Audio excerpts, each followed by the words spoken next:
कैसे हो आप लोग। तो आज हम पढ़ने वाले हैं कक्षा 8 विज्ञान का चौथा अध्याय, जिसके शीर्षक का नाम है क्या, दहन और ज्वाला के बारे में आज हम पढ़ने वाले हैं। ठीक है, इसमें हम दहन और ज्वाला के बारे में पढ़ेंगे। आप लोग सोच रहे होंगे कि क्या दहन और ज्वाला दोनों एक ही चीज़ है, क्योंकि सुनने में तो एक जैसा लग रहा है, दोनों का अर्थ लग रहा है जैसे जलना, या अलग अलग है। और अगर ये अलग अलग है तो इन दोनों के बारे में जानेंगे। इसके साथ ही हम इसमें पढ़ेंगे, अपने दैनिक जीवन में हम बहुत सारी चीज़ें देखते हैं, जैसे हम मोमबत्ती जलाते हैं या किसी चीज़ को जलाते हैं, तो उसे जलाने के लिए हमें किस किस चीज़ की आवश्यकता होती है, इसके बारे में हम इस अध्याय में पढ़ेंगे। क्या इस दुनिया में जितनी भी चीज़ें हैं, क्या वो सारी चीज़ें जलती हैं? सारी जो जलती हैं चीज़ें उसे क्या कहते हैं? या कुछ ऐसे भी वस्तुएं हैं जो नहीं जल पाता है? इन सारी चीज़ों के बारे में पढ़ेंगे। उसके साथ ही ये हम इसमें जानेंगे कि क्या कोई दो पदार्थ एक ही समय में जल जाता है। ऐसी बहुत सारी चीज़ों के बारे में हम जानेंगे। इसके साथ ही हम जानेंगे इसमें कि अगर कहीं आग लग जाती है, या कहीं कभी कभी आप सुनते होंगे कि जंगलों में आग लग जाता है, तो क्या वो आग अपने आप, वो आग कैसे लग जाता है, इसके बारे में जानेंगे। अगर आग लग जाता है तो उसे बुझाने के लिए हम पानी ही क्यों डालते हैं, या कुछ ऐसी भी स्थिति होती है जब आग कहीं तेल, पेट्रोल, किरोसिन तेल वगैरह की वजह से लगता है, तो उस समय हम पानी क्यों नहीं डालते हैं। तो इन सारी चीज़ों के बारे में हम इसमें पढ़ने वाले हैं। ठीक है, शुरू करते हैं अपना अध्याय, दहन और ज्वाला। सबसे पहले इसके बारे में जानते हैं कि दहन क्या है और ज्वाला क्या है। बच्चों, दहन और ज्वाला जो है वो दोनों अलग अलग चीज़ है। ठीक है, दहन हम आमतौर पे बोलते हैं कि अगर किसी वस्तु को, किसी पदार्थ को जलाया जाता है तो उस जलाने की प्रक्रिया को हम दहन कहते हैं। ज्वाला क्या होता है, जब किसी वस्तु को जलाया जाता है तो उसमें से जो ऊष्मा निकलता है, या बोल सकते हैं कि एक वाष्पित पदार्थ निकलता है, उसको हम ज्वाला बोलते हैं। जैसे कि देखिए, जब हम मोमबत्ती को जलाते हैं तो उससे क्या निकलता है, रोशनी निकलता है, यानी कि ऊष्मा निकल रहा है, तो वो ज्वाला कहलाता है। वही हम कोयले को जलाते हैं, तो क्या कोयले को जलाते हैं तो ऊष्मा प्राप्त होता है? क्या हमें उससे रोशनी प्राप्त होता है? ऊष्मा तो प्राप्त होता है, रोशनी प्राप्त होता है? नहीं प्राप्त होता है, तो उसको हम दहन बोलते हैं। ठीक है, तो दहन और ज्वाला आपको समझ में आ गया होगा। अब हम इस अध्याय को पढ़ते हैं। ठीक है, यहाँ जो आपको ये चित्र दिख रहा है, ये मैग्नीशियम का फित्ता है। मैग्नीशियम का फित्ता जो है वो ऑक्सीजन से अभिक्रिया करके स्वतः ही जलने लगता है, मतलब अपने आप जलने लगता है।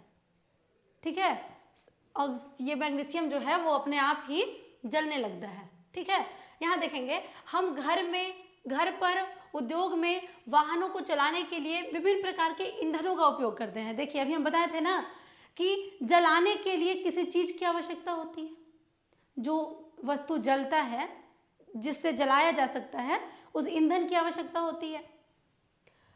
क्या आप अपने घरों में प्रयुक्त होने वाले कुछ ईंधनों के नाम बता सकते हैं? कुछ ऐसे ईंधन का नाम बता सकते हैं जिसका दहन किया जा सकता है? जरूर बता सकते हैं।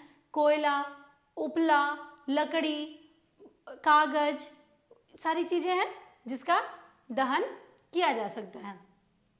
देखिए, इसमें भी दिया है कास्ट कोयला, पेट्रोल, डीजल, प्राकृतिक गैस, ये सारी चीजों का हम दहन कर सकते हैं। आप मोमबत्ती के जलने से परिचित हैं। मोमबत्ती के जलने और कोयले के जैसे ईंधन के जलने में क्या अंतर है? देखिए क्या सवाल आया है। आप अपने आसपास मोमबत्ती को भी जलते हुए देखे होंगे और कोयले को भी जलते हुए देखे होंगे। इन दोनों के जलने में क्या अंतर है, कभी आपने सोचा है? क्या मोमबत्ती का जलना और कोयले का जलना दोनों एक चीज है? बिल्कुल नहीं है, दोनों अलग अलग है। मोमबत्ती का जलना और कोयले का जलना दोनों अलग अलग है। कैसे है, समझते हैं। देखिए, जब मोमबत्ती जलता है तो ऊष्मा और प्रकाश, मोमबत्ती जलता है तो प्रकाश भी देता है, लेकिन जब कोयला जलता है तो सिर्फ ऊष्मा देता है, प्रकाश नहीं देता है। तो ये दोनों का जलना अलग है। इसमें दहन और ज्वाला दोनों है। किसमें? मोमबत्ती में दहन और ज्वाला दोनों है, लेकिन कोयले के जलने में सिर्फ दहन हो रहा है, उसका ज्वाला उसमें नहीं है। तो ये दोनों अलग अलग है। अनेक ऐसे पदार्थ पाएंगे जो बिना ज्वाला के जलते हैं, जैसे कि अभी उदाहरण में हम लोग क्या देखें, कोयला। कोयला क्या है, बिना ज्वाला का जल रहा है, वही मोमबत्ती ज्वाला के साथ जल रहा है। ठीक है, अभी आपको ये क्लियर हो गया होगा कि दहन और ज्वाला कैसे अलग है, हो गया? अगर नहीं क्लियर हुआ होगा तो आप हमें बताइएगा, हम इसको फिर से आपको समझाएंगे। ठीक है, अभी हम देखेंगे दहन क्या है। ठीक है, देखिए आप पिछली कक्षा में बता रहे हैं कि मैग्नीशियम जलाकर मैग्नीशियम ऑक्साइड बनता है, उष्मा और प्रकाश। देखिए जब मैग्नीशियम को ऑक्सीजन की उपस्थिति में जलाया जाता है तो उससे उष्मा के साथ साथ प्रकाश भी निकलता है। पिछली क्लास में हम इसका एक अभिक्रिया भी देखते हैं कि मैग्नीशियम के फित्ता को ऑक्सीजन से जब जलाया जाता है, मतलब ऑक्सीजन की उपस्थिति में, तो मैग्नीशियम डाइऑक्साइड बनता है। पिछली कक्षा में हम लोग पढ़े थे। तो जब इसको जलाया जाता है तो अभी ये ऊपर वाले डायग्राम में भी हम लोग देखे थे, देखिए ये जल रहा है, उष्मा तो दे ही रहा है, साथ में प्रकाश भी दे रहा है। तो मैग्नीशियम का फित्ता जब जलता है तो उष्मा और प्रकाश दोनों देता है। ठीक है, जैसे कि मोमबत्ती जलता है तो उष्मा और प्रकाश दोनों देता है। ठीक है,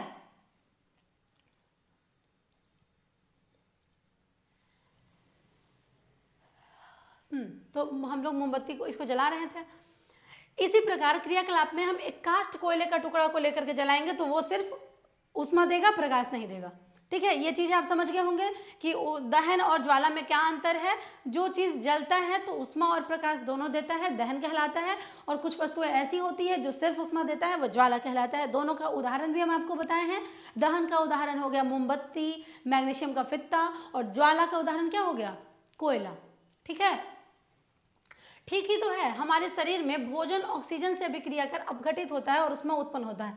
देखिए अभी कोयला बताए थे किसका, ज्वाला का, सॉरी हाँ ज्वाला का। ठीक है, अब देखिए सिर्फ दहन है कोयला। ठीक है, उसी में आता है भोजन का पचना। भोजन जब पचता है तो उष्मा प्रदान करता है। हम लोग पढ़े भी थे कि भोजन एक, जब रिएक्शन पढ़ेंगे हम लोग अभिक्रिया, उसमें पढ़ेंगे कि भोजन का जो पचना है वो एक उष्मा क्षेपी अभिक्रिया है। उष्मा क्षेपी का अर्थ होता है जो उष्मा छोड़ता है, उसको हम उष्मा क्षेपी अभिक्रिया कहते हैं। तो जब ये उष्मा छोड़ रहा है, इसका अर्थ ये कौन क्या है, उष्मा दे रहा है। सिर्फ भोजन पच रहा है तो प्रकाश तो दे नहीं रहा है, सिर्फ उष्मा दे रहा है, यानी कि ये दहन है। यानी कि भोजन का पचना भी क्या है, दहन है। अगर कभी आपसे कोई पूछ दे कि भोजन का पचना क्या है, दहन है या ज्वाला है, तो दहन है, क्योंकि भोजन पचता है तो प्रकाश नहीं देता है, सिर्फ उष्मा देता है। ठीक है, अगला है स्ट्रा माचिस की तिल्लियां। ये सारी ऐसी चीजें हैं जिसे इकट्ठा कीजिए और आप बताइए कि कौन सा दाह्य है और कौन सा अदाह्य पदार्थ है। देखिए दो पदार्थ आया है, पहला दाह्य पदार्थ और दूसरा अदाह्य पदार्थ। देखिए दाह्य पदार्थ किसे कहते हैं, वैसा पदार्थ जिसे जलाया जा सकता है दाह्य पदार्थ कहलाता है, और ऐसा पदार्थ जिसे जलाया नहीं जा सकता है उसे अदाह्य पदार्थ कहते हैं। इसे एक और भी बोलते हैं, इसे हम ज्वलनशील पदार्थ और अज्वलनशील पदार्थ भी कह सकते हैं।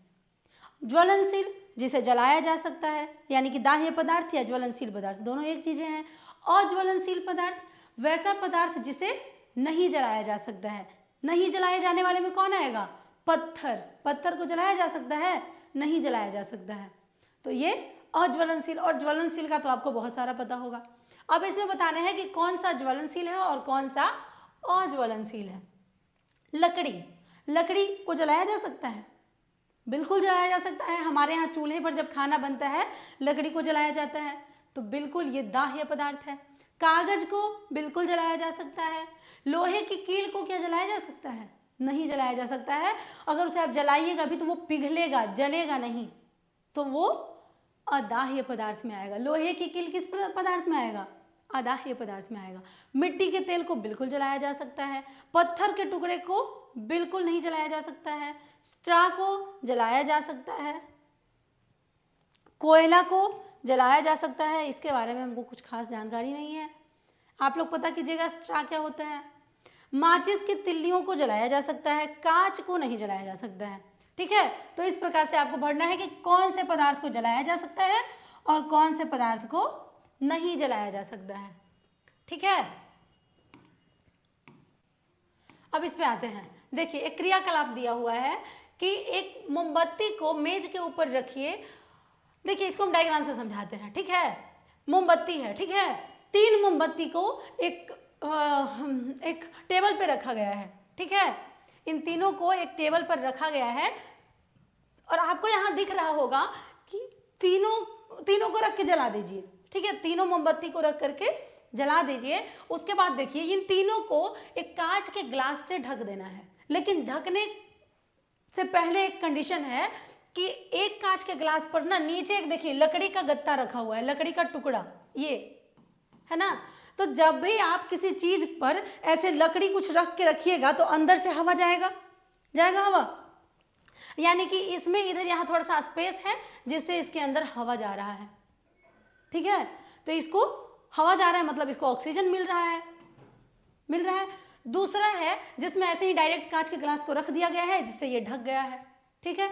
और तीसरा है कि इसमें ऊपर से कांच के ग्लास इसको रख दिया गया है, एक गत्ता लकड़ी के टुकड़ा को, नीचे लकड़ी के टुकड़ा को रखा गया था तो हवा जा रहा था, लेकिन यहाँ जो लकड़ी का टुकड़ा रखा गया है उसमें क्या हो गया है, पूरी तरह से हवा बंद हो गया है, हवा नहीं आ रहा है।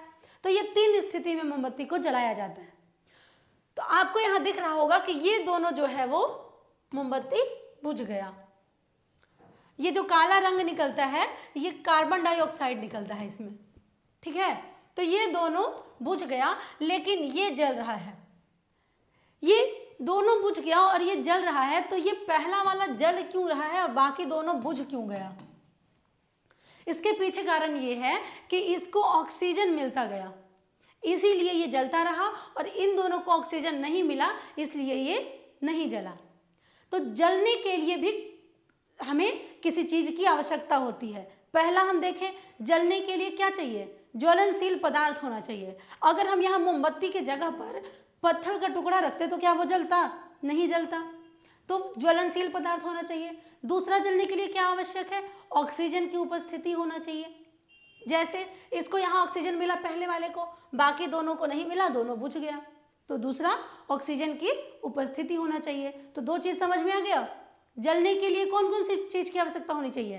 पहला, पदार्थ ज्वलनशील होना चाहिए, और दूसरा, ऑक्सीजन की उपस्थिति में कोई वस्तु को जलाया जा सकता है। अगर ऑक्सीजन नहीं है तो वो वस्तु वहां नहीं जलेगा, ठीक है। अब तीसरा देखते हैं।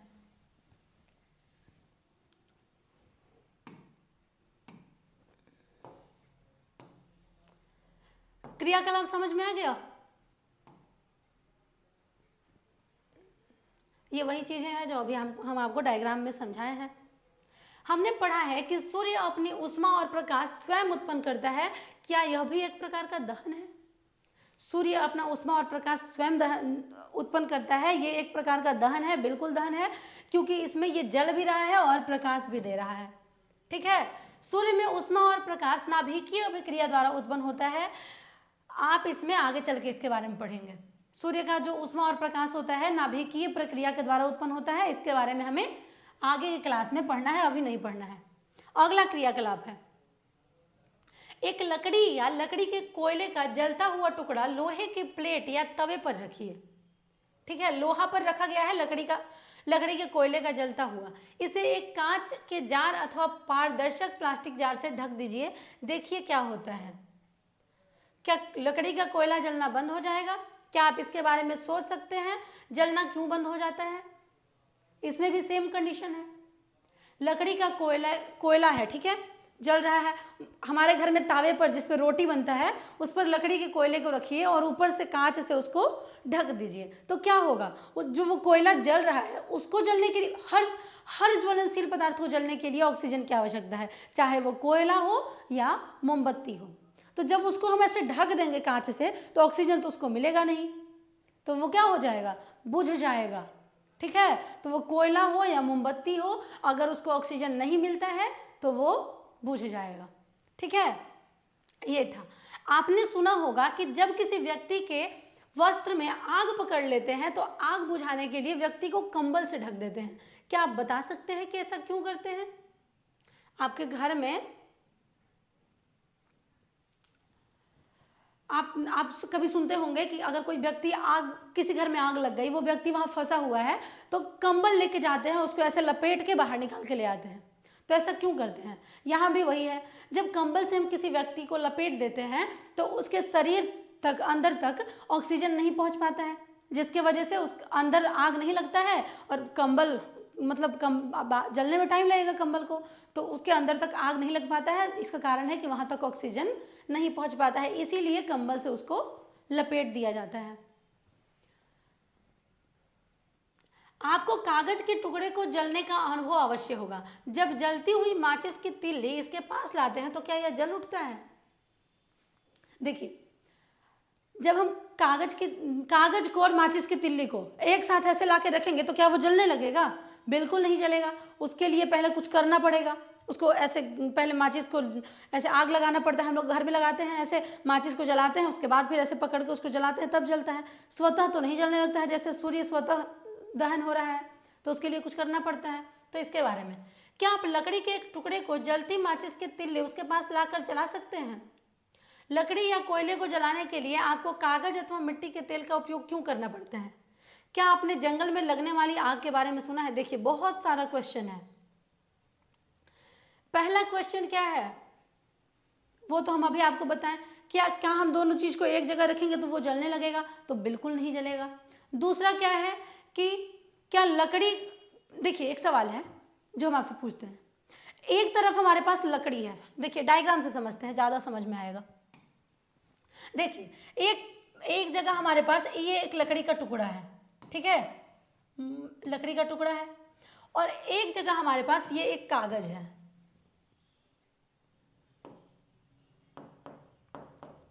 ये है कागज और ये है लकड़ी, ठीक है। हम इन दोनों को एक समय पर जलाना प्रारंभ करते हैं, ठीक है। दोनों के आगे माचिस का तीली जलता हुआ लगाते हैं, ठीक है। ये माचिस का तीली जल रहा है,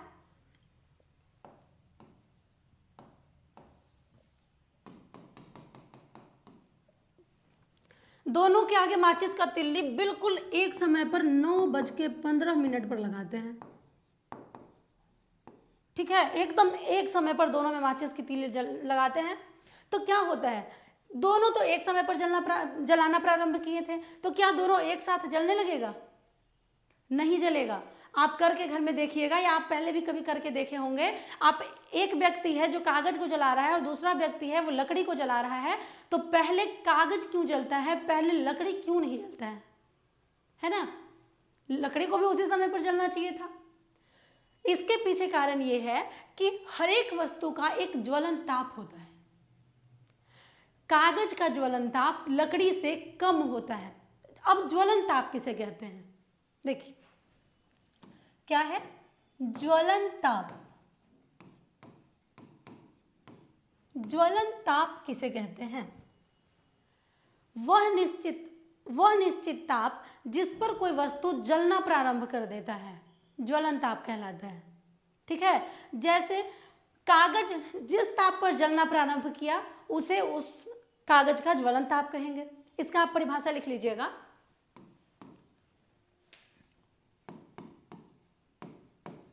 जिस ताप पर कोई वस्तु जलना प्रारंभ करता है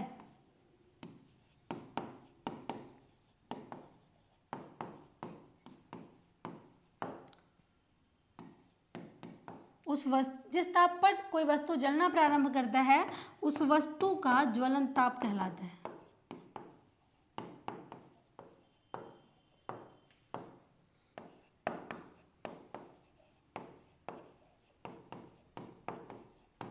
ठीक है, तो कागज का ज्वलन ताप कम होता है, ठीक है, और लकड़ी का ज्यादा होता है। तो ज्यादा ताप चाहिए इसको और इसको कम ताप चाहिए। तो इसको जितना चाहिए होता है जल्दी मिल जाता है, क्योंकि इसको कम ही चाहिए ना, तो जल्दी मिल जाता है, तो ये जल्दी जलने लगता है। और इसको ज़्यादा चाहिए होता है तो इसको उतना ताप मिलने में ज़्यादा समय लगता है, इसलिए इसको जलने में टाइम लगता है। लेकिन कुछ ऐसे भी पदार्थ होते हैं जो इनको जलने में मदद करते हैं। जैसे हम लकड़ी को जब जलाते हैं तो किरोसिन तेल डालते हैं, वो जल्दी पकड़ लेता है, क्योंकि किरोसिन तेल का जो ज्वलन ताप होता है वो कुछ ज़्यादा ही अधिक होता है, जिसके कारण ये इसको जल्दी जलाने में मदद करता है। तो इसको ऐसे भी हम जलाते हैं। तो अब ज्वलन ताप के बारे में अच्छे से समझ गए होंगे। अब अगर आपसे कोई पूछता है कि कागज जल्दी क्यों जलता है और लकड़ी लेट से क्यों जलता है, तो आप उसको अच्छे से समझा सकते हैं। समझा सकते हैं कि नहीं? आप पढ़िए ऐसा, आप बस यही सोच के पढ़िए कि हम इस क्रियाकलाप को समझे हैं तो क्या हम सामने वालों को समझा सकते हैं। हर एक क्वेश्चन को ऐसे ही पढ़िए। या आप कभी कभी ऐसा कीजिए कि आपको कोई, मान लीजिए ये प्रश्न है, तो आप मिरर के सामने जाइए और खुद को समझाइए कि आप उस प्रश्न को समझा पा रहे हैं। अगर आप किसी टॉपिक को, किसी व्यक्ति को समझा पाते हैं, इसका मतलब कि आप बहुत अच्छे से उसको समझ गए हैं। ठीक है, तो आप इसको खुद को समझाइएगा। तीसरा सवाल था, 2 सवाल तो हम कर लिए। अब तीसरा सवाल था कि अपने आप ही आग क्यों पकड़ लेता है जंगल में, है ना? कभी कभी सुनते होंगे गर्मियों के दिनों में कि जंगल में आग पकड़ लेता है। तो जंगल में आग अपने आप ही क्यों पकड़ लेता है ना? देखिए बताते हैं। इसके पीछे भी ज्वलन ताप है। होता क्या है कि गर्मी के दिन में सब गर्म होता है। जैसे मान लीजिए जंगल है तो वहाँ हरा घास भी होगा नीचे, तो वो घास गर्मी के दिन में क्या हो जाएगा? सूख जाएगा। सूखने के बाद जो सूखी हुई वस्तु होती है उसका ज्वलन ताप बहुत कम होता है। और दूसरा गर्मी है, सूर्य का ताप भी तो है। पहला तो कि घास का ज्वलन ताप कम है और सूर्य का ताप भी है, तो घास जो होता है सूखा हुआ, उसको पर्याप्त मात्रा में ताप मिल जाता है जिस पर कि वो जल सके, तो वो घास जलना प्रारंभ कर देता है। जब वो घास जलना प्रारंभ करता है तो पहला सूर्य का ताप और दूसरा वो जल रहा घास का ताप, वो दोनों मिल करके वो पेड़ पौधों को भी वो ताप मिल जाता है जिससे कि वो जलने लगे। ठीक है, तो इससे पेड़ पौधों में आग लग जाती है और फिर इस प्रकार से पूरा जंगल में आग लग जाता है। तो अब आप किसी को बता सकते हैं ना कि जंगल में आग कैसे लग जाता है? अगर कोई पूछे ना कि जंगल में गर्मियों के दिन में अपने आप ही आग क्यों लग जाता है, पहला तो ये भी होता है कि घर्षण की वजह से भी लगता है। जब बहुत तेज हवा चलता है तो घर्षण की वजह से भी आग लग जाता है। जैसे पहले के लोग पत्थर को ऐसे घिस घिस के आग लगाते थे, तो घर्षण की वजह से तो लगता ही है। लेकिन एक यहाँ ज्वलन ताप का भी है। घर्षण में भी ज्वलन ताप होता है। घिसते घिसते वो इतना गर्म हो जाता है कि उसको पर्याप्त मात्रा में ज्वलन ताप मिल जाता है और आग लग जाता है। और यहाँ भी वही ज्वलन ताप है जंगल की आग में। तो आप अब जंगल में आग क्यों लग जाता है ये किसी व्यक्ति को बहुत अच्छे से समझा सकते हैं, हम आशा करते हैं ये आपसे। और अगर आपको अभी भी इन सारे प्रश्नों में कोई भी प्रश्न नहीं समझ में आया हो, आप फिर से पूछिएगा, हम आपको उस प्रश्न को बहुत अच्छे से फिर से बताएंगे। ठीक है, आपको जितनी बार नहीं समझ में आएगा उतनी बार हम आपको बताएंगे। ठीक है, ज्वलन ताप के बारे में तो हम समझा ही दिए हैं आपको, इसके बारे में अब बताने की आवश्यकता तो नहीं होगी। ज्वलन ताप वह न्यूनतम ताप जिस पर कोई पदार्थ जलने लगता है, यही तो हम बताए थे, उस वस्तु का ज्वलन ताप कहलाता है। क्या आप बता सकते हैं कि कमरे के ताप पर माचिस की तीली को अपने आप आग क्यों नहीं पकड़ लेती है? माचिस की तीली माचिस की डिब्बे के बगल में रगड़ने पर क्यों जल जाती है? एक और सवाल आया है, बहुत बढ़िया सवाल है। माचिस की कहानी है ये। ठीक है, इसको भी हम समझाते हैं आपको डायग्राम से ही, ये लैंग्वेज समझ में नहीं आएगा। ठीक है, डायग्राम से समझते हैं। देखिए प्रश्न है कि माचिस हम अपने घर में उपयोग करते हैं, माचिस हम आपको बना के दिखाते हैं। ये है हमारा माचिस। ठीक है, माचिस है, दोनों साइड से ऐसा रहता है। ठीक है, पीछे वाला साइड नहीं दिख रहा है क्योंकि वो पीछे है ना, आगे वाला साइड दिख रहा है। देखिए माचिस है, इसके पीछे कुछ लगा रहता है, ये भी हम आपको बताएंगे अभी। ठीक है, माचिस है और ये तिल्ली है। ठीक है, ये तिल्ली है, इसके यहाँ भी कुछ लगा रहता है। ठीक है, ये भी बताएंगे क्या लगा रहता है। अब देखिए माचिस और तीली को जब हम एक साथ रखते हैं तो वो कमरे के तापमान पर अपने आप ही क्यों नहीं जलने लगता है, उसको रगड़ना क्यों पड़ता है? तो इसके पीछे माचिस की एक कहानी है। ठीक है, सबसे पहले क्या हुआ था, एक रॉबर्ट नाम था उनका, क्या, रॉबर्ट बॉयल। रॉबर्ट बॉयल नाम के एक वैज्ञानिक थे। वो किए क्या कि एक कागज पर सफेद फास्फोरस रखें। क्या रखें? सफेद फास्फोरस। ठीक है, सफेद फास्फोरस को P4 बोलते हैं। ठीक है, सफेद फास्फोरस को रखें और इसके ऊपर फिर सल्फर रख दिए। क्या रख दिए? सल्फर, ये क्या है? कागज का टुकड़ा है, कागज का, ये कागज का टुकड़ा है। इसमें कौन थे? रॉबर्ट बॉयल थे। ठीक है, ये बात कब की है? ये 1680 ईस्वी की बात है। रॉबर्ट बॉयल क्या किए कि एक कागज पर सफेद फास्फोरस और सल्फर रखें तो अपने आप ही वो आग पकड़ लिया, कुछ नहीं करना पड़ा, उसको खींचना नहीं पड़ा, कुछ नहीं करना पड़ा, वो अपने आप ही जलने लगा। तब आया लोगों के दिमाग में कि अब पत्थर से ही नहीं, इस रासायनिक अभिक्रिया के द्वारा भी हम वस्तुओं को जला सकते हैं। लेकिन ये बहुत खतरनाक था। खतरनाक कैसे था? अगर ये सल्फर और ये सफ़ेद फास्फोरस जला सकता है तो ये खतरनाक है, क्योंकि ये अपने आप ही जलने लग जा रहा था, तो आग भी पकड़ सकता था। इसको जलाने के लिए घिसने की जरूरत नहीं होती थी जैसे आज की माचिस में हुआ था। फिर लोग बहुत दिमाग लगाए और बहुत साल बाद फिर क्या आया? सफ़ेद फास्फोरस का आविष्कार हुआ। लगभग 19वीं से 1885 ईस्वी के आसपास हुआ था सफ़ेद फास्फोरस का, सॉरी लाल फास्फोरस का। ठीक है, अब आया लाल फास्फोरस। यहाँ जो लगा होता है, यहाँ लगा होता है ना माचिस में लाल रंग का, वो लाल फास्फोरस होता है। क्या होता है? लाल फास्फोरस। ठीक है, लाल फास्फोरस और सल्फर लगा होता है। यहाँ क्या लगा होता है? सल्फर और लाल फास्फोरस लगा होता है। जब सफ़ेद फास्फोरस और सल्फर लगा होता था तो क्या होता था? अपने आप ही आग जल जाता था। लेकिन लाल फास्फोरस और सल्फर यहाँ लगा रहता है, ये अपने आप ही आग नहीं पकड़ता है। इसको जलाने के लिए पोटेशियम क्लोराइड का प्रयोग करना पड़ता है। ठीक है, तो पोटेशियम क्लोराइड जो होता है वो इस पे लगा रहता है। मान लीजिए इसको हम इस कलर से कर देते हैं, क्योंकि ऐसा ही होता है पोटेशियम क्लोराइड। ठीक है, इसमें क्या है? इसमें है हमारा पोटेशियम क्लोराइड,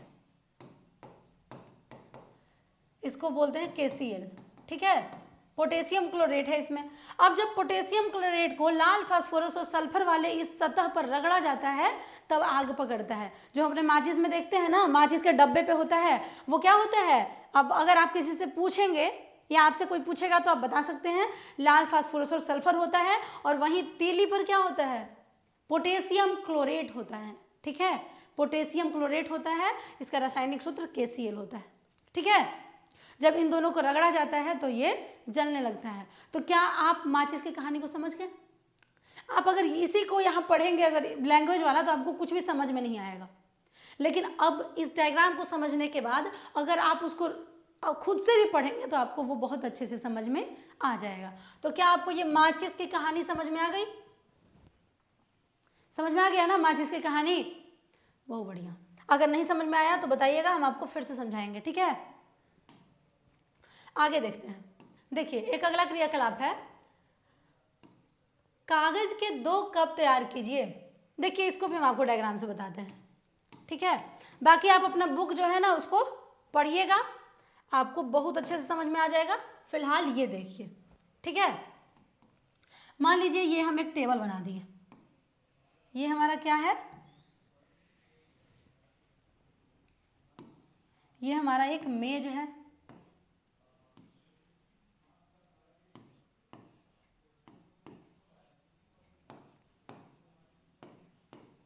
एग्जाम में डायग्राम बना के समझाइएगा। ठीक है, हर चीज का डायग्राम। ये देखिए, यहाँ हम एक मोमबत्ती जला दिए। ये हमारा मोमबत्ती है।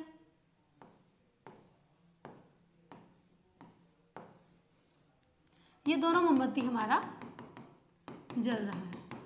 अब देखिए, इसमें हम क्या करते हैं? एक कागज का कटोरी बनाते हैं। वहाँ कीप बनाया हुआ था, हम भी कीप बना देते हैं, शंकु टाइप का। ठीक है, ये हम कागज का बना लिए, कीप कागज का बना लिए दोनों। ठीक है, एक में जो है हम पानी डाल देते हैं।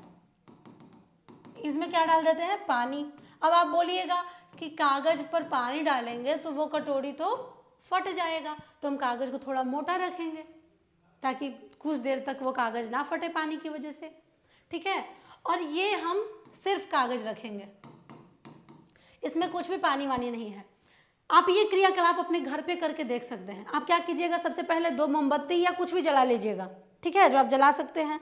किसी के घर में अगर वो दिया होगा तो आप उसको भी जला सकते हैं, कुछ भी जला लीजिएगा। उसके ऊपर 2 बना लीजिएगा शंकु, ऐसे गोल गोल मोड़ के, देखिए हम बताते हैं आपको, ऐसे बनाया जाता है। ऐसे आप शंकु बना लीजिएगा, या कटोरी बना सकते हैं, इसको ऐसे मोड़ लीजिएगा, ठीक है। एक में पानी डाल दीजिएगा और एक को सिर्फ खाली रखिएगा ऐसे ही। फिर यहाँ मोमबत्ती जल रहा होगा दोनों साइड, और दोनों को ऐसे रखिएगा। तो ये जो खाली वाला होगा वो पहले जल जाएगा, और ये जो जिसमें पानी आप डाले रहेंगे वो नहीं जलेगा। इसके पीछे क्या कारण है? इसके पीछे कारण ये है कि ये जो कागज है, इस कागज से उष्मा पानी ले लेता है, तो इसको गर्म होने में ज़्यादा टाइम लग जाता है, क्योंकि ये पानी गर्म हो रहा है, तो ये कागज जलता नहीं है। और यहाँ इसके इधर तो कुछ नहीं है, इसको ये कहाँ देगा अपना उष्मा, इसलिए इसको पर्याप्त उष्मा मिल जाता है, पर्याप्त ज्वलन ताप इसको मिल जाता है, और ये जलना प्रारंभ कर देता है। इसको नहीं मिल पाता है, इसलिए ये नहीं जल सकता है। तो आप बता सकते हैं कि पानी वाला कटोरी, कागज का कटोरी नहीं जलता है, वहीं खाली कागज क्यों जल जाता है, जबकि वो भी कटोरी ही बना हुआ है, सिर्फ कागज नहीं है ऐसे ही। इसका कारण आप समझ गए होंगे, ठीक है। अब देखते हैं आगे।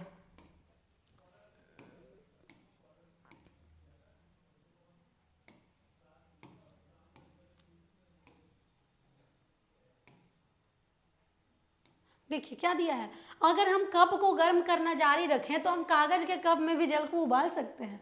उबाल के देखिएगा, ठीक है। क्या आप परिघटना का कोई स्पष्टीकरण सोच सकते हैं? कागज के कप को दी जाने वाली उष्मा चालन द्वारा जल में चली जाती है। बताए ना अभी कि कागज को जो उष्मा मिलता है वो जल में चला जाता है, अतः जल की उपस्थिति में ताप कागज के ज्वलन ताप तक नहीं पहुंच पाता है। जल उसमें होता है जिस कागज में, तो उतना ज्वलन ताप उसको नहीं मिल पाता है, इसलिए वह जलता नहीं है। जिन पदार्थों का ज्वलन ताप बहुत कम होता है और ज्वाला के साथ सरलता पूर्वक आग पकड़ता है, उसे हम ज्वलनशील पदार्थ बोलते हैं, ठीक है। ज्वलनशील पदार्थ और अज्वलनशील पदार्थ बताए थे ना, दाह्य और अदाह्य, वही है ये। ज्वलनशील पदार्थ का उदाहरण है पेट्रोल, अल्कोहल, द्रवित पेट्रोलियम गैस, ये सारा, ठीक है। हम आग पर नियंत्रण कैसे पाते हैं? अपने घरों, दुकानों और कारखानों में आग लगते देखा या सुना होगा। यदि आपने इस प्रकार की कोई दुर्घटना देखी है तो आपका संक्षिप्त अपने नोटबुक में लिखिए। देखिए, आग जब पकड़ता है तो फायर ब्रिगेड आती है, तो वो क्या करती है? आग पर जल डालती है। जल ज्वलनशील पदार्थों को ठंडा करता है, जिससे उसका ताप उसके ज्वलन ताप से कम हो जाता है। ज्वलनशील पदार्थ को घेर लेता है, जिससे वायु की आपूर्ति बंद हो जाती है और आग बुझ जाती है। आपने पढ़ा है कि आग उत्पन्न के लिए 3 चीजें आवश्यक है, इसका सूची बनाइएगा, ठीक है। अब देखिए, होता यह है कि फायर ब्रिगेड वाला जब आता है आग बुझाने के लिए, तो वो जल देता है, उसमें से जल निकलता है बहुत ज़्यादा मात्रा में एक ही बार। तो जल जो होता है, जैसे देखिए, मान लीजिए कोई चीज़ गर्म, मान लीजिए तावा गर्म है जिसपे हम रोटी बनाते हैं, अगर उस पर हम जल डाल दें तो क्या हो जाएगा? वो ठंडा हो जाएगा। तो उसी प्रकार किसी का घर जल रहा है, ईंट, लकड़ी, फर्नीचर, बहुत सारी चीज़ें हैं जो जल रही है, उस पर अगर हम जल डाल देते हैं तो वो क्या हो जाएगा? ठंडा हो जाएगा। तो उसका ज्वलन ताप क्या हो जाएगा? और ज्वलन ताप की आवश्यकता हो जाएगी, तो वो जलना बंद हो जाएगा या धीरे जलने लगेगा। दूसरा ये हो जाता है कि जल जब वहाँ जाता है तो ऑक्सीजन का जाना बंद हो जाता है, क्योंकि वो बहुत ज़्यादा प्रेशर के साथ बहुत ज़्यादा मात्रा में जाता है, तो ऑक्सीजन नहीं मिल पाता है, तो इसलिए वो जलना बंद हो जाता है। तो आप समझ गए ना कि फायर ब्रिगेड वाला कैसे बुझा लेता है, जल डालने से क्यों बुझ जाता है। अब हम देखेंगे कि जलने के लिए वो 3 चीज़ें क्या आवश्यक है। तो क्या था जलने के लिए? पहला था ईंधन, यानी कि ज्वलनशील पदार्थ। दूसरा क्या था? ऑक्सीजन, है ना, वायु का प्रवाह।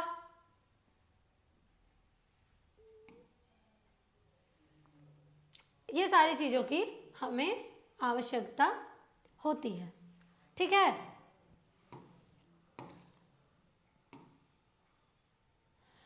जल सबसे अधिक प्रचलित अग्निशामक में है, परंतु जल तभी कार्य कर पाता है जब लकड़ी और कागज जैसी वस्तुओं में आग लगी हो। यदि विद्युत उपकरणों में आग लगी हो तो जल विद्युत का चालन कर सकता है और आग बुझाने वालों को हानि हो सकती है। तेल और पेट्रोल में लगी आग बुझाने हेतु भी जल का उपयोग उचित नहीं होता है। क्या आपको याद है कि जल तेल से भारी होता है? जल जो होता है वो तेल से भारी होता है, जिसके कारण वो क्या हो जाएगा, भारी चीजें नीचे बैठ जाती है, तो जल नीचे बैठ जाएगा, ऊपर तो जाएगा नहीं, तो जल तेल को नहीं बुझा पाएगा, नहीं ना बुझा पाएगा।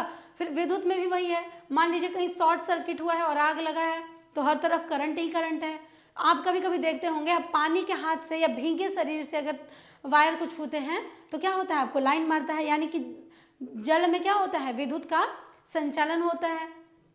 तो अगर हम उसमें जल डालेंगे तो जिधर जिधर जल जाएगा, मान लीजिए कि वहाँ शॉर्ट सर्किट हुआ है और हम जल डाल दिए और जल बहता हुआ इधर तक आया, तो वहाँ भी क्या हो जाएगा, करंट आएगा, तो उससे बुझाया नहीं जा सकता है आग को, बल्कि बढ़ जाएगा उससे। तो हर जगह आग को बुझाने के लिए अग्निशामक यंत्र का ही प्रयोग नहीं होता है, हर जगह आग को बुझाने के लिए जल का ही प्रयोग नहीं होता है।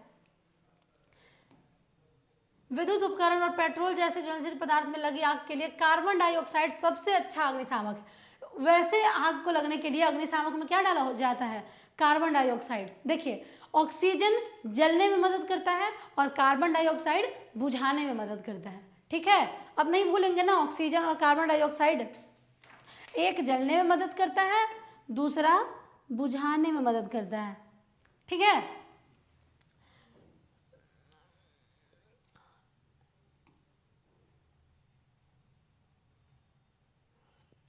देखिए होता क्या है कि कार्बन डाइऑक्साइड जो होता है वो ऑक्सीजन से भारी होता है। कार्बन डाइऑक्साइड ही जलने में क्यों बुझाने में उपयोग किया जाता है, क्योंकि कार्बन डाइऑक्साइड ऑक्सीजन से भारी होता है, जिसके कारण कार्बन डाइऑक्साइड क्या करता है, जब मान लीजिए कहीं शॉर्ट सर्किट हुआ है, आग लगा है, तो कार्बन डाइऑक्साइड का गैस का छिड़काव किया जा रहा है, तो वो क्या होगा, भारी होता है, सॉरी क्या होता है, वो आग को एक कंबल की तरह लपेट लेगा। ठीक है, कार्बन डाइऑक्साइड आग को एक कंबल की तरह लपेट लेता है, जिसके कारण वहां ऑक्सीजन नहीं पहुंच पाता है और आग बुझ जाती है, कम हो जाती है। इसीलिए कार्बन डाइऑक्साइड को इसके लिए किसमें, सिलेंडर में भर के रखा जाता है। ठीक है, सिलेंडर में भर के रखा जाता है जिससे कि इसे बुझाया जा सके। तो आपसे ये प्रश्न पूछ सकता है, या आप इस प्रश्न का उत्तर अपने नोटबुक में लिखिएगा। प्रश्न है कि विद्युत से जब आग लगती है तो उसके लिए कार्बन डाइऑक्साइड गैस का प्रयोग क्यों किया जाता है, हो जाएगा। और अगर आप इस प्रश्न का उत्तर नहीं लिख पाएंगे तो हम आपको बताएंगे इस प्रश्न का उत्तर कैसे लिखना है। ठीक है, दहन के प्रकार, दहन कितने प्रकार का होता है, तो दहन जो होता है उसके प्रकार के बारे में हम जानेंगे। ठीक है, तो गैस तेजी से जलने लगती है तथा उष्मा और प्रकाश उत्पन्न करती है, इस प्रकार दहन तीव्र दहन कहलाती है। देखिए, एक दहन होता है जो बहुत तेजी से होता है, उसको हम तीव्र दहन की वैसी प्रक्रिया जिसमें कोई वस्तु बहुत तेजी से जलता है तो उसको हम तीव्र दहन कहते हैं। जैसे पेट्रोल का जलना, किरोसिन तेल का जलना, वही मंद दहन हो जाएगा जिसमें कोई वस्तु बहुत धीरे धीरे जल रहा है, जैसे कागज का जलना धीरे जलेगा, लकड़ी का जलना, सिर्फ लकड़ी है वो जल रहा है, धीरे जलेगा, यानी कि मंद दहन हो रहा है। स्वतः दहन, ठीक है, स्वतः दहन होता है जिसमें अपने आप ही आग लग जाती है, जैसे सोडियम में अपने आप ही आग लग जाता है, इसीलिए उसको किरोसिन तेल में डुबो के रखा जाता है। कोयले के खानों में कोयला के धूल के स्वतः दहन से कई बार खतरनाक अग्निकांड हो चुके हैं। जंगल के स्वतः अग्निकांड कभी अधिक गर्मी के कारण होते हैं तो आकाश में बिजली गिरने से होते हैं, परंतु जंगल में आग अधिकतर मनुष्य की लापरवाही से लगती है। देखिए, स्वतः दहन का उदाहरण दिया है, कोयला के फैक्ट्री में कभी कभी आग लग जाता है, बहुत ज़्यादा गर्मी ताप उसको मिल जाता है जिसकी वजह से वो आग लग जाता है। दूसरा स्वतः दहन में हम बता सकते हैं वो जंगल वाली कहानी जो हम अभी आपको बताए थे ना, जंगल वाली कहानी स्वतः दहन, तो वो हम लिख सकते हैं इसमें।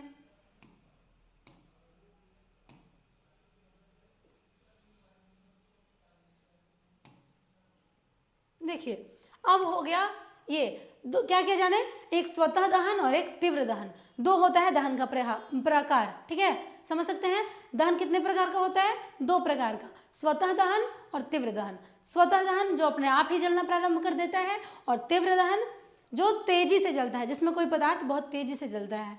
अब देखिए, हम त्योहारों पर अक्सर आतिशबाजी करते हैं, ठीक है, पटाखे जलाते हैं। दीपावली पे क्या करते हैं हम? पटाखे जलाते हैं। तो ऊष्मा और प्रकाश और ध्वनि पैदा होती है। अभिक्रिया में बनी गैस बड़ी मात्रा में निकलती है और अभिक्रिया में विस्फोट भी होती है। पटाखे का दाब डालने पर भी विस्फोट हो सकता है। तो एक दहन ज्वाला तो था ही, एक विस्फोट भी होता है। दहन में क्या था? दहन में था कि प्रकाश और ऊष्मा दोनों निकलता है। ज्वाला में था कि सिर्फ ऊष्मा निकलता है। लेकिन विस्फोट में क्या है? दहन, ज्वाला और एक प्रकाश, एक आवाज भी है। जैसे देखिए, इसमें प्रकाश भी निकलता है, पटाखा को फोड़ते हैं तो प्रकाश निकलता है ना, ऊपर झिलमिल झिलमिल झिलमिल जैसा करता है। दूसरा, उसमें ऊष्मा भी निकलता है, कभी कभी पटाखे से हाथ जल जाता है, यानी कि ऊष्मा भी है। और तीसरा, जब पटाखा जलता है तो आवाज भी करता है। तो विस्फोट में ये तीनों चीजें होती है, ठीक है। अब दहन के बारे में तो हम बहुत अच्छे से समझ लिए, दहन हुआ खत्म। दहन आपको समझ में आ गया? दहन क्या है? वस्तुओं को जलाएं हम। अब ज्वाला को समझेंगे कि ज्वाला क्या है। देखिए,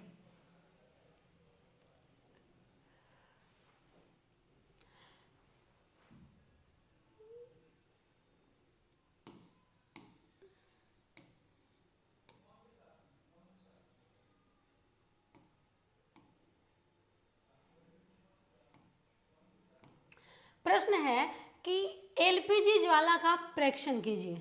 एलपीजी गैस होता है, उसमें ज्वाला होता है, ज्वाला का प्रेक्षण कीजिए, मतलब उसका प्रयोग कीजिए। क्या आप ज्वाला का रंग बता सकते हैं? क्या आप ज्वाला का रंग बता सकते हैं? बिल्कुल, हम अभी आपको बताएंगे मोमबत्ती में ज्वाला का रंग, ठीक है। प्रकाश का अलग अलग रंग होता है, जिसके बारे में हम इसी अध्याय में पढ़ने वाले हैं। एक मोमबत्ती के ज्वाला का रंग कैसा होता है? देखिए, प्रश्न है ना, एक मोमबत्ती के ज्वाला का रंग कैसा होता है? मैग्नीशियम रिबन को जलाने से अपने अनुभव, तो मैग्नीशियम को जब जलाया जाता है ना तो सफेद रंग आता है, ठीक है। ज्वाला की संरचना, एक मोमबत्ती को जलाइए, एक कांच की पतली नली को संडासी द्वारा पकड़िए और उसका सिरा मोमबत्ती की, देखिए एक बॉक्स है, इसमें लिखना है मोमबत्ती क्या ज्वाला देता है या नहीं देता है। तो बिल्कुल मोमबत्ती ज्वाला देता है, ठीक है। मैग्नीशियम ज्वाला देता है। कपूर, कपूर जलता है तो ज्वाला देता है, रंग आता है उसमें से, बिल्कुल रंग आता है। मिट्टी के तेल का स्टोव भी ज्वाला देता है। लकड़ी का कोयला ज्वाला देता है? नहीं देता है, लकड़ी का कोयला ज्वाला नहीं देता है। बाकी सब इसमें से ज्वाला देने वाला है, मतलब प्रकाश देने वाला है।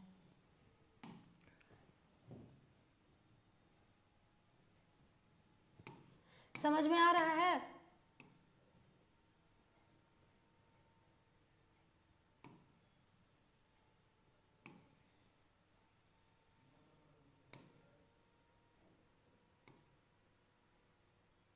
देखिए, ये एक प्रयोग है कि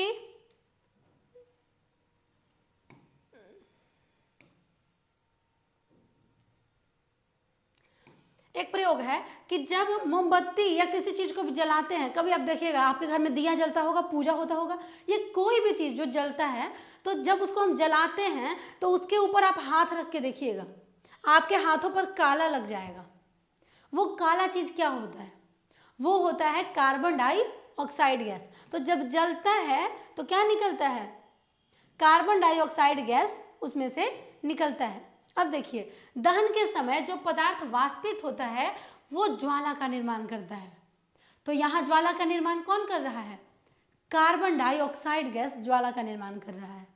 क्योंकि कार्बन डाइऑक्साइड तो वाष्पित हो रहा है, वाष्प होकर ऊपर जा रहा है, जिसमें हम हाथ रख रहे हैं तो काला लग रहा है, यानी कि वो वाष्पित हो रहा है। जैसे हमारे घर में चावल बनता है तसले में, तो हम उसके ऊपर जब हाथ रखते हैं तो चावल से जल वाष्पित हो रहा होता है, तो हम हाथ रखते हैं तो क्या होता है? हमारे हाथों पर जल के कण लग जाते हैं। तो जब यहाँ काला लग रहा है तो यानी कि कार्बन डाइऑक्साइड वाष्पित हो रहा है। उसी कार्बन डाइऑक्साइड को हम क्या बोलते हैं? ज्वाला बोलते हैं। यानी कि दहन के समय जो पदार्थ वाष्पित होता है वो ज्वाला का निर्माण करता है। उदाहरण, मिट्टी का तेल और पिघली हुई मोमबत्ती जब एक साथ ऊपर उठते हैं तो दहन के समय वाष्पित होकर ज्वाला का निर्माण करते हैं। इसके जस्ट उल्टा, लकड़ी का कोयला जब वाष्पित नहीं होता है कोई ज्वाला नहीं देता है, ठीक है। वो जब वाष्पित नहीं, लकड़ी का कोयला वाष्पित नहीं होता है, इसलिए वो ज्वाला नहीं देता है, इसलिए खुद काला रह जाता है। ठीक है, जब मोमबत्ती की ज्वाला स्थिर हो जाती है, ज्वाला के दीप्त क्षेत्र में एक स्वच्छ कांच की प्लेट करिए और लगभग 10 सेकंड तक पकड़े रहिए, फिर उसे हटा दीजिए, तो उसमें आपको काला रंग दिखाई देगा। ठीक है,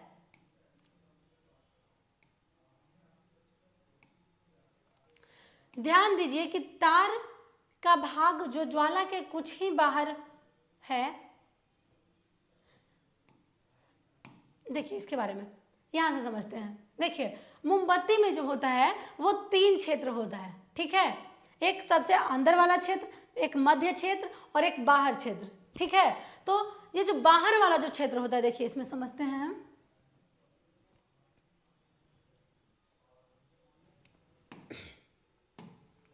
मोमबत्ती का ये जो बाहर वाला क्षेत्र होता है, ये वाला क्षेत्र, ये सबसे ज्यादा गर्म होता है। इसलिए जब आप ऐसे कभी कभी लोगों को देखते होंगे बीच से ऐसे हाथ निकाल देता है, सिर्फ साइड में ही गर्म लगता है, बाकी बीच में उतना गर्म नहीं होता है। यानी कि मोमबत्ती का सबसे गर्म भाग कौन सा होता है? बाहरी भाग होता है। ठीक है, कम गर्म सबसे बीच वाला भाग होता, सबसे कम गर्म होता है बीच वाला, और एकदम बिल्कुल कम गर्म होता है सबसे कम गर्म एकदम बीच वाला। ठीक है, बाहरी भाग जो होता है उसका पूर्ण दहन हो गया। आई बोले ना कि अलग रंग होता है, जब ज्वाला का कलर क्या होता है, आया था ना क्वेश्चन क्या था कि क्या आप बता सकते हैं कि मोमबत्ती की ज्वाला का रंग क्या होता है? बस वही इसमें है। मोमबत्ती के ज्वाला का रंग होता है, जब मोमबत्ती को जलाया जाता है तो सबसे बाहरी भाग जो होता है उसका रंग नीला होता है, जो मध्य भाग होता है उसका रंग पीला होता है, और जो सबसे अंदर का भाग होता है उसका रंग काला होता है। ये आपको दिख रहा होगा, काला पीला लाल तो दिख ही रहा है। ठीक है, तो मोमबत्ती का रंग, मोमबत्ती जब जलता है तो 3 रंग होता है, लाल, पीला और काला। ये आपसे ऑब्जेक्टिव क्वेश्चन पूछ सकता है कि मोमबत्ती का कौन सा भाग सबसे ज्यादा गर्म होता है।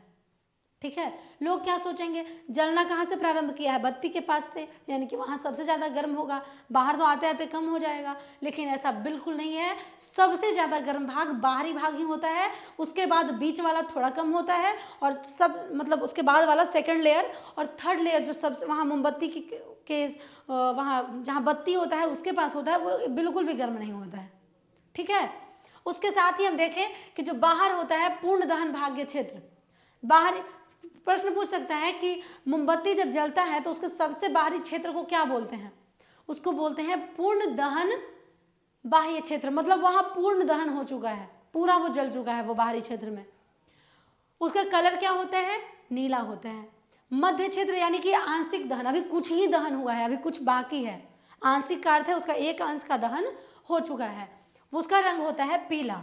और बिना जली हुई मोमबत्ती का सबसे आंतरिक क्षेत्र काले रंग का होता है। ठीक है, सबसे आंतरिक क्षेत्र किस रंग का होता है? काले रंग का होता है। तो आपको ये समझ में आ गया मोमबत्ती के बारे में। अब आप बता सकते हैं कि मोमबत्ती का कौन सा भाग सबसे ज़्यादा गर्म होता है, और मोमबत्ती के कौन से भाग को क्या बोलते हैं, और कौन से भाग का कलर क्या होता है। 3 चीज समझे? क्या क्या समझे?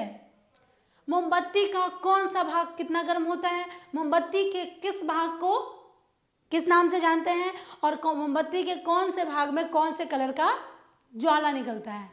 सबसे ऊपरी भाग नीला ज्वाला, बीच वाला भाग पीला ज्वाला, और सबसे किनारे सबसे वो बत्ती वाला भाग काला ज्वाला। ठीक है, पेट्रोल, मिट्टी का तेल ईंधन कहलाते हैं। हाँ, ईंधन जिसे हम जलाते हैं वो सब, जैसे देखिए पेट्रोल जलता है जब गाड़ी चलता है ना, गाड़ी जब मोटर चलाते हैं तो पेट्रोल जलता है, वो भी एक प्रकार का ईंधन ही है। अच्छा ईंधन वह है जो सहज उपलब्ध हो जाता है, जो बहुत आसानी से उपलब्ध हो जाता है, बहुत सस्ता होता है और सुगमता पूर्वक जलता है, वो एक अच्छा ईंधन कहलाता है। ऐसा कोई भी ईंधन नहीं है जिसे एक आदर्श ईंधन माना जा सकता है। अच्छा ईंधन को ही आदर्श ईंधन बोल सकते हैं। वैसा ईंधन जो सस्ता हो, बहुत जल्दी उपलब्ध हो जाए, जैसे पेट्रोल बहुत जल्दी उपलब्ध हो जाता है, जाकर के कुछ खास महंगा भी नहीं है, तो हम प्राप्त कर सकते हैं उसको, तो वो एक आदर्श ईंधन कहलाता है। ठीक है, ईंधन दक्षता बहुत बढ़िया टॉपिक है। ईंधन दक्षता क्या कहते हैं? दक्षता क्या होता है? दक्षता हम बोलते हैं, जैसे इफिशियंसी इंग्लिश को बोल सकते हैं। जैसे हम आपको बताएं दक्षता क्या होता है, जैसे देखिए हम गाड़ी चलाते हैं, ठीक है, तो गाड़ी में हम पेट्रोल डालते हैं, पेट्रोल जलता है, तो वो पेट्रोल कितने किलोमीटर तक गाड़ी को मतलब कितना पेट्रोल, मान लीजिए किसी गाड़ी का माइलेज हम बोलते हैं कि इसका माइलेज 54 किलोमीटर है तो 56 किलोमीटर है, यानी कि 1 लीटर पेट्रोल जल रहा है तो एक गाड़ी 54 किलोमीटर जा रहा है, दूसरा वही 1 लीटर जल रहा है तो वो 80 किलोमीटर चल जा रहा है, मान लीजिए एक एग्जाम्पल दे रहे हैं, तो वही दक्षता कहलाता है। ईंधन की जलने की दक्षता क्या है, वो कितनी देर तक जल सकता है, ठीक है, कम मात्रा में वो कितनी देर तक जल सकता है, वही दक्षता कहलाता है। दक्षता समझ में आ गया, बहुत बढ़िया। यदि आपसे कहा जाए कि गोबर के उपले, कोयले और एलपीजी को जलाकर पानी की एक निश्चित मात्रा को उबालें तो आप कौन सा ईंधन को चुनेंगे। देखिए एक हम गोबर का उपला जला रहे हैं, कोयला जला रहे हैं और एलपीजी जला रहे हैं। देखिए एलपीजी तो हम लोग अपने घर में उतना उपयोग नहीं करते हैं, लेकिन हम लकड़ी का कोयला और उपला में बता सकते हैं। जितना हम लकड़ी का उपला लिए हैं उतना ही कोयला लेते हैं और दोनों को जलाते हैं। लकड़ी का उपला जल्दी बुझ जाएगा और कोयले में उष्मा ताप रहेगा उसमें, यानी कि ये ज़्यादा माइलेज दे रहा है, इसकी दक्षता ज़्यादा है कोयला की। अभी दक्षता समझ में आ गई, बहुत बढ़िया। अगर नहीं समझ में आया होगा तो बताइएगा, फिर से समझाएंगे, ठीक है। 1 किलोग्राम के पूर्ण दहन से प्राप्त ऊष्मा ऊर्जा की मात्रा को ऊष्मीय मान कहते हैं, ठीक है। जितना मान लीजिए कि 1 किलो कोयले को जलाते हैं तो हमें जितना ऊष्मा प्राप्त होता है उसको उसकी ऊष्मीय मान कहेंगे, ठीक है।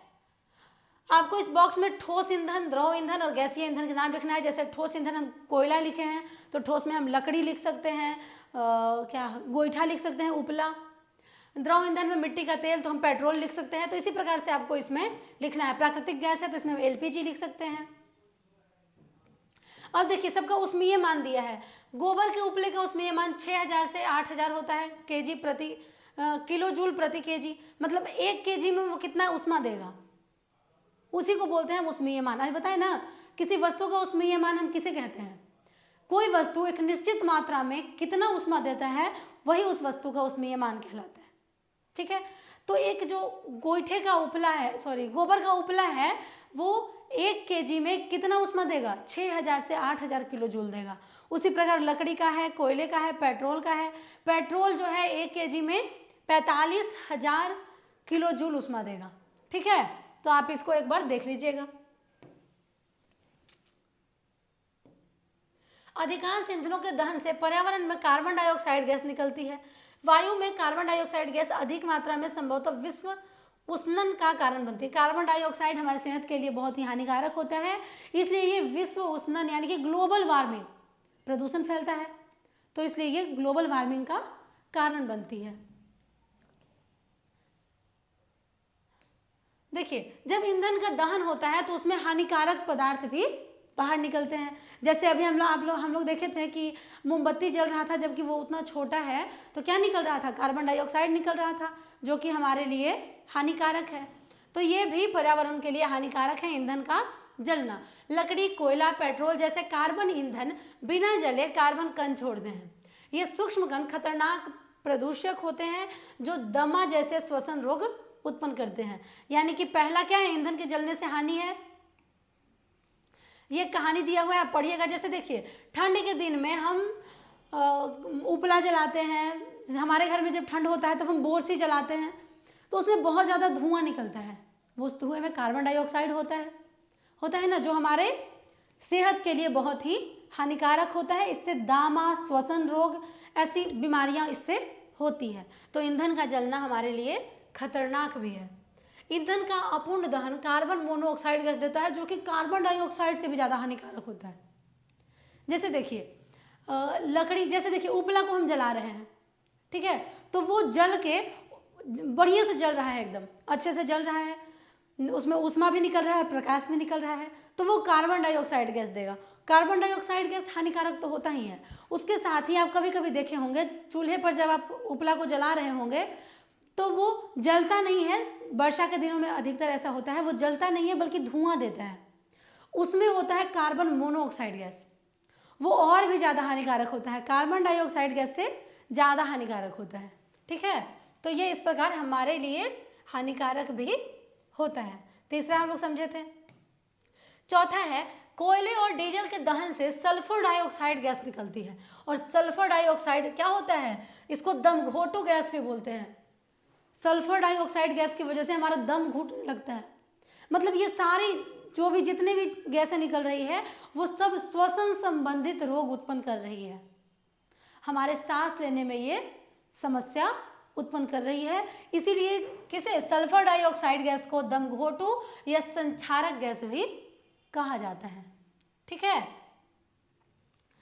इसके साथ ही देखिए पेट्रोल इंजन नाइट्रोजन के गैसीय ऑक्साइड छोड़ते हैं, जिसके कारण क्या होता है, अम्ल बनता है और अम्ल वर्षा करती है, अम्ल वर्षा इसे बोलते हैं। ठीक है, तो ईंधन का जलाना हमारे लिए उपयोगी भी है और हमारे लिए क्या है, हानिकारक भी है। बिल्कुल, जो चीज उपयोगी होता है, हर वो चीज जिसके लाभ हैं उससे कुछ हानि भी होता है। ठीक है, जैसे अभी हम लोग ऑनलाइन माध्यम से पढ़ रहे हैं, इसके लाभ है कि हम दूर होते हुए भी आपको बहुत समझा पा रहे हैं, आप समझ पा रहे हैं, आपकी समस्या को हम सुन पा रहे हैं, समझा पा रहे हैं, तो मोबाइल से फ़ायदा है। दूसरा, अगर आप क्लास नहीं कर रहे हैं, सीरियल सीरीज़ देख रहे हैं, शॉर्ट्स देख रहे हैं, तो मोबाइल का नुकसान हानि भी है। तो हर चीज़ का एक फ़ायदा है, एक नुकसान है, उपयोग करने के ऊपर डिपेंड करता है कि आपको इसका लाभ उठाना है या हानि। अम्ल वर्षा के बारे में हम इसमें पढ़े हैं, उष्मीयमान के बारे में पढ़े हैं, दहन के बारे में पढ़े हैं, विस्फोट के बारे में पढ़े हैं, वनोन्मूलन के बारे में पढ़े हैं, ज्वाला के बारे में पढ़े हैं, अग्निशामक ईंधन, ईंधन दक्षता के बारे में पढ़े हैं, विश्व उष्णन, आदर्श ईंधन क्या होता है, ज्वलन ताप क्या होता है, ज्वलनशील पदार्थ क्या होता है। इन सारे चीज़ों का आपको डेफिनेशन लिखना है, लेकिन ये डेफिनेशन नहीं लिखना है, अपना होना चाहिए, बिल्कुल लगना चाहिए कि अपनी भाषा में लिखना है। ठीक है, जैसे अम्ल वर्षा, जो पदार्थ वायु में जलते हैं दाह्य कहलाते हैं, इसको मिलाना है। ठीक है, जैसे यहाँ है ज्वलनशील पदार्थ, दाह्य पदार्थ नहीं, ये हम लोग सीखें। ठीक है, तो इसके बारे में आप अच्छे से लिखिएगा, इन सब का आप परिभाषा लिखिएगा। ठीक है, और परिभाषा लिख के नोट्स बनाइएगा। ठीक है, आप अगर बहुत अच्छे से इस अध्याय को समझ गए होंगे तो आपको इन सारे प्रश्नों को बनाने में कोई दिक्कत नहीं होगा, आप इसको बहुत अच्छे से बना सकते हैं। तो ये सारे प्रश्न आप बनाइएगा, और अगर आप इसमें से एक भी प्रश्न में आपको कोई समस्या होगी तो आप हमसे पूछिएगा, हम आपको इसके प्रश्न का उत्तर बताएंगे। ठीक है, धन्यवाद।